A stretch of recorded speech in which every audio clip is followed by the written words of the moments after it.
नमस्कार साथियों। अभी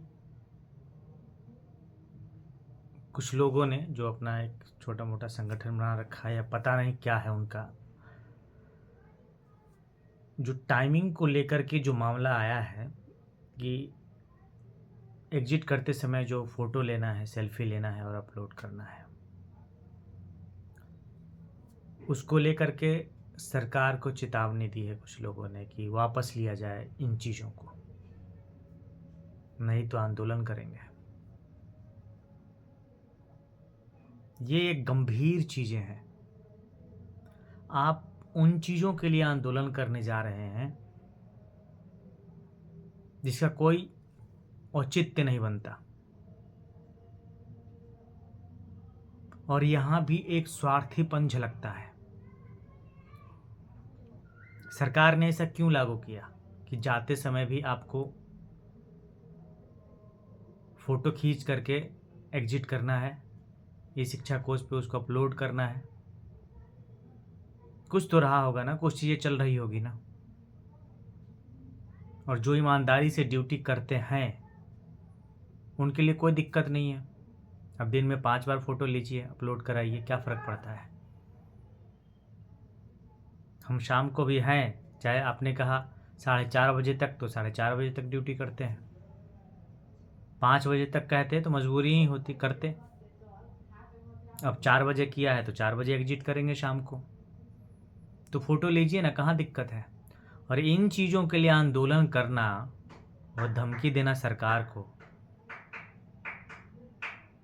खुद को आप शक के घेरे में डालते हैं कि आप ईमानदार नहीं हैं।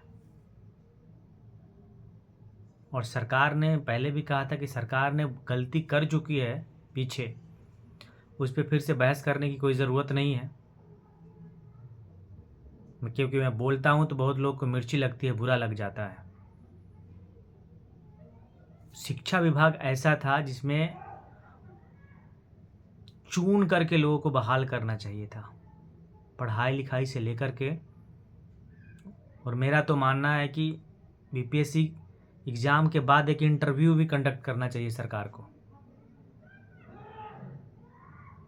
जो आप एग्ज़ाम देते हैं वो सिर्फ किताब का नॉलेज होता है, बाकी चीज़ें इंटरव्यू में निकल कर के आती है। और सरकार का दायित्व था कि अच्छे टीचर को बहाल करें, क्योंकि वो बच्चे का भविष्य संवारते हैं, और वही बच्चे आपका समाज और राष्ट्र को आगे लेकर के जाते हैं। तो आपने हरियाणा पंजाब में 1500 की 2000 की नौकरी करने वाले वैसे लोगों को 2003 में और 5 में बहाल कर दिया गया था, तो उसका खामियाजा तो आपने देखा पिछले 15 सालों में। और जौ के साथ घून पिसाता है, वही बीपीएससी शिक्षकों का भी थोड़ा बहुत हुआ है और हो रहा है। थोड़ा बहुत मैं इसलिए कह रहा हूँ कि सरकार ने एक नोटिस निकाला था कि बीपीएससी शिक्षक वरीय होंगे। अब जब उन्होंने वरीय निकाल दिया कि वरीय होंगे, तो उन लोगों को मिर्ची लग गई। क्यों भाई, आप तो नियोजित थे, बीपीएससी शिक्षक तो नियोजित नहीं थे। आपकी बहाली तो अब हुई है 20 नवंबर को, लेकिन सरकार को झुकाया, चाहे कोर्ट में गए, चाहे जैसे भी हो, उस लेटर को कैंसिल करा दिया गया। अभी हमें कोई तकलीफ़ नहीं है कि सरकार ने एग्जिट के समय भी सेल्फी लेने को कहा है, हमें कोई तकलीफ़ नहीं है, क्योंकि हम ड्यूटी कर रहे हैं, करेंगे ईमानदारी से, और पढ़ाने आए हैं तो पढ़ाएंगे ही। 600 किलोमीटर दूर, 500 किलोमीटर दूर भी पदस्थापित किया है तो भी वहीं डेरा लेकर रह करके पढ़ा रहे हैं। तो इसमें आंदोलन का कोई, पहले भी कहा हूँ, कोई मतलब नहीं बनता। ये एक टंटा खड़ा करना है। मैं उनका नाम नहीं लेना चाहता हूँ, और पढ़ाई लिखाई से तो मतलब है नहीं। और मैं दावे के साथ कहता हूँ कि ऐसे लोगों ने 15 से 20 सालों में जब से नौकरी कर रहे होंगे, 10 किताबें भी नया नहीं पढ़ी होंगी इन लोगों ने। चीज़ें वहीं रुकी हुई है। अभी कई सारी चीज़ें हैं साथी, जैसे सरकार ने दूरी का निर्धारण करने की जो बात की है स्थानांतरण प्रक्रिया में, कितने दूरी पे लोग अप्लाई कर पाएंगे ये सब कुछ क्लियर नहीं है, और कितने दूरी वाले का होगा ये भी कुछ क्लियर नहीं है। पाठक जी ने तो कह दिया था कि भाई एफिडेविट दीजिए कि आप 15 किलोमीटर के अंदर डेरा लेकर रह रहे हैं। ठीक है, तो क्या 16 किलोमीटर की दूरी पे जिनका घर होगा उनका ट्रांसफ़र होगा, या 20 किलोमीटर वाले या 25 किलोमीटर वाले जो एक ज़िला में ही हैं, क्या उनका ट्रांसफ़र होगा? जैसे पटना बहुत बड़ा ज़िला है, पालीगंज से आप मोकामा जाएंगे तो लगभग 110 किलोमीटर पड़ता है बाई रोड, एक तरफ से दूसरे तरफ। इन लोग का तो ट्रांसफ़र होना चाहिए, मोकामा वाले को मोकामा के आसपास रखा जाए, पाली वाले को पाली के आसपास रखा जाए। तो दूरी का जो क्राइटेरिया है सरकार ने, शिक्षा विभाग ने निर्धारित नहीं किया है। कई सारे सर्टिफिकेट की जो जांच कराने की बात कर रही है सरकार, कैसे कराएगी, किन का जांच कराएगी? जैसे मान लिया बक्सर के लोग वहाँ पे पदस्थापित हैं, मधेपुरा में या सिवान में या कटिहार में, अगर वो लिख देती हैं कि ठीक है वो वीडियो है, तो वीडियो आपने कहा कि फ़ाइल हम उस जिला को भेजेंगे जहाँ वो पदस्थापित है, तो फिर वहाँ से यहाँ फाइल आएगा उनके ज़िला में। और मान लिया कि उनका वो वीडियो अब हुई हो, भगवान न करे किसी महिला शिक्षिका के साथ ऐसा हो, मैं एक बातों को तर्कपूर्ण तरीके से समझने की कोशिश करें, इसके लिए मैं ये उदाहरण ले रहा हूँ कि अभी 2 महीना पहले हुआ हो, वो जब फॉर्म भरी थी या भरे होंगे तो उस समय वो ठीक थे, अभी इधर वो वीडियो हुए होंगे तो वो डालेंगे, तो उसका जांच कैसे करेंगे आप? फिर वहाँ से यहाँ भेजेंगे, ये कितना लंबा प्रोसीजर होगा। है सिंगल मदर की भी बात है, तो ये सब चीज़ें सरकार कैसे करेगी, ये सरकार का आंतरिक मामला है। बहुत सारी चीज़ें गड़बड़ होने वाली है, कुछ चीज़ें क्लियर निकल करके नहीं आ रही है। एक बात है और, जो परसों न्यूज़ 18 पे एसीएस महोदय ने इंटरव्यू दिया था रजनीश जी को, न्यूज़ 18 के पत्रकार हैं, सवाल कर रहे हैं और टहलते हुए जवाब दे रहे हैं। उस वीडियो को आप गौर से देखिएगा, उसमें 1 मिनट 45 सेकेंड से लेकर के और 1 मिनट 58 सेकेंड तक का वीडियो ज़रूर देखिएगा। उसको मुश्किल से 13 से 15 मिनट मान लीजिए, 15 सेकेंड, 13 से 15 सेकेंड। उसमें उन्होंने कहा है कि ट्रांसफ़र प्रक्रिया पर रोक लगी है। मैंने सुना है, दूसरे दिन तीसरे दिन भी सुना है, क्योंकि मैंने पिछले वीडियो में इन चीज़ों का जिक्र किया था मैं। तो एक साथी ने कमेंट किया कि कहाँ कहाँ है सिद्धार्थ महोदय ने कि स्थानांतरण प्रक्रिया पे रोक लगी है। फिर आज मैंने उसको फिर से देखा, आप उस पर गौर कीजिएगा। वो कह रहे हैं कि स्थानांतरण प्रक्रिया पे रोक लगी है। पहली चीज़ है कि रोक किसने लगाई? कोर्ट ने तो रोक नहीं लगाया है, या हो सकता है कि जो परिस्थितियां बनी, कोर्ट में मामला गया और आपने खुद ही विड्रॉ कर लिया। यही हकीकत है, सरकार ने खुद ही उस पहले वाले नियमावली को विड्रॉ कर लिया। क्या हाई कोर्ट ने रोक लगाया है? किसने रोक लगाया? दूसरी चीज़, जब रोक लगाया तो आपने पुनः अप्लाई करने के बाद पुनः स्थानांतरण प्रक्रिया को शुरू करने की बात क्यों की? नहीं करना चाहिए था, रोक हट जाता तब करते हैं आप। ये सिर्फ सांत्वना देने के लिए है शिक्षकों को, और ऐसी चीज़ें हैं सिर्फ सांत्वना, तसल्ली जो होता है ना, माइंड के लिए होता है।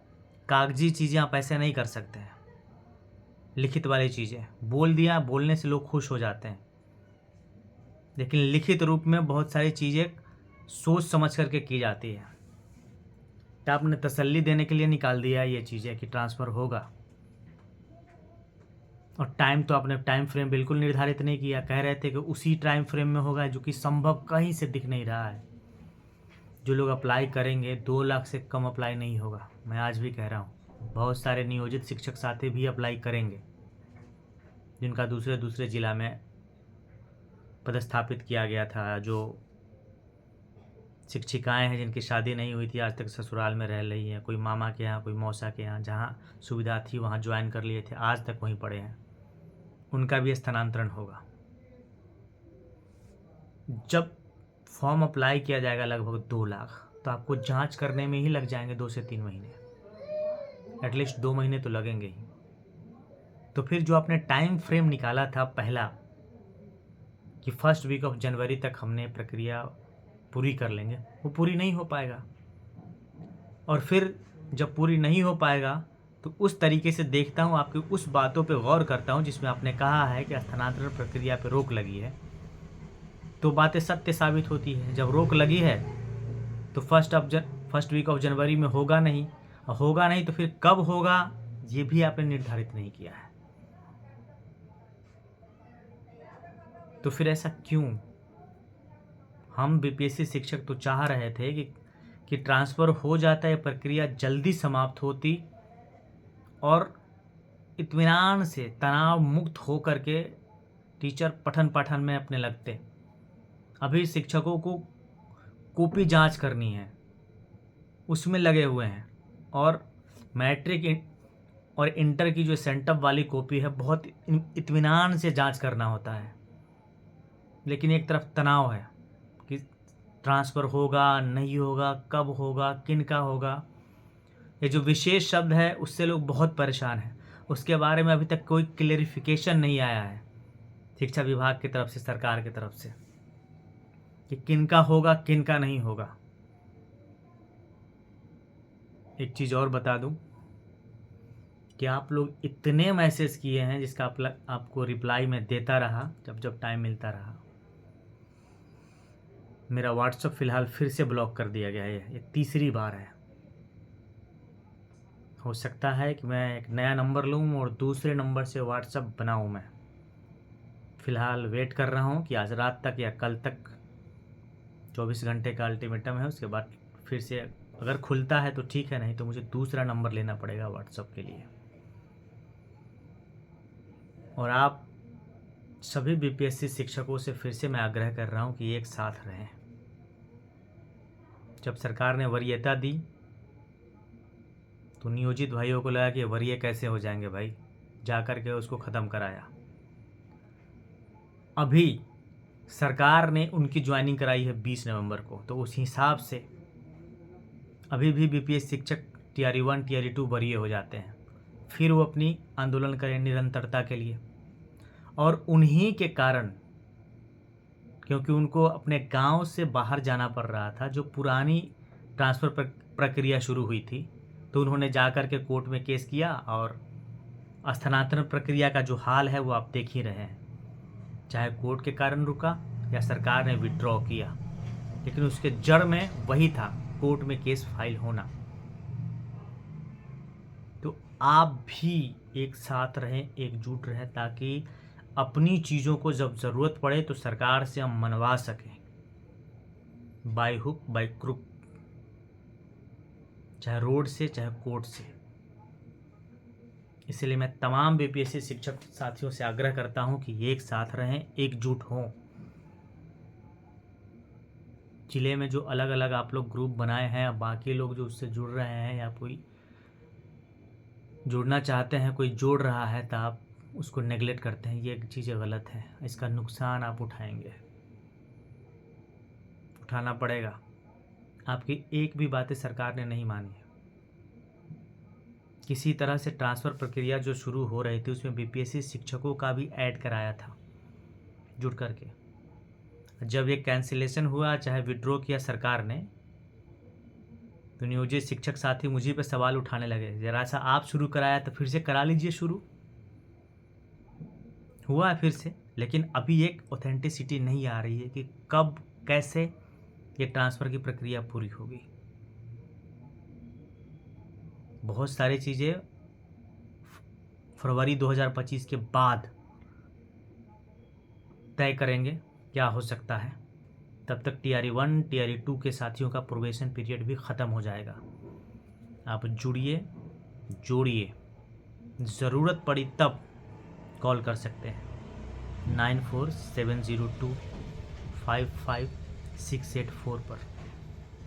इसी नंबर से व्हाट्सअप भी था, चालू होगा कि नहीं आगे 24 घंटे में पता चलेगा। कॉलिंग तो चालू रहेगा ही। और जो बातें मैं कह रहा हूँ ये बातें बीपीएससी शिक्षकों तक पहुँचाइए, ये आप ही का दायित्व है।